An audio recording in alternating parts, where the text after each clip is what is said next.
Elle est immédiatement transportée à l'hôpital le plus proche dans l'espoir qu'elle puisse encore être sauvée. De leur côté, les policiers recueillent les premières dépositions. Ils se tournent d'abord vers David, le père de famille, qui n'hésite pas à désigner un coupable. Selon lui, c'est Cinnamon Brown, sa propre fille de 14 ans, qui aurait tiré sur sa femme après une violente dispute. Et selon lui, jamais il aurait cru qu'elle finirait par faire une chose pareille. Sous son toit vit également Patty Bailey, une autre adolescente de 17 ans. C'est la sœur de la victime que David aurait accepté de recueillir à cause d'une situation familiale extrêmement difficile. Elle dormait quand les coups de feu ont retenti vers 2 h du matin, mais elle s'est barricadée de peur d'être attaquée à son tour. Elle a ensuite attendu le retour de David, qui était parti faire quelques courses en ville en pleine nuit, apparemment excédé par une énième dispute qui opposait Cinnamon et Linda. C'est donc en rentrant vers 3 h du matin qu'il a découvert le cauchemar dans lequel sa famille venait de plonger. Les policiers tiennent donc une coupable clairement identifiée, Cinnamon. Le problème, c'est que personne ne sait où elle est. L'alerte est donc donnée sur les ondes et toutes les patrouilles de la ville se mettent à sa recherche. Ce soir-là, c'est des centaines d'officiers qui reçoivent une description physique et une photo de Cinnamon Brown. Au petit matin, vers 7 h, les voisins et les proches de la famille se réveillent en découvrant l'horreur qui vient de frapper leur quartier. Cinnamon, elle, est toujours introuvable.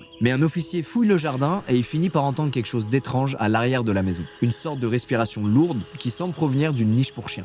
En éclairant l'intérieur du petit abri rouge avec sa lampe torche, il aperçoit un corps, celui d'une adolescente, recouvert dans un horrible mélange d'urine et de vomi. Et soudainement, elle se met à bouger. Elle relève la tête, puis rampe vers l'officier, sans dire le moindre mot.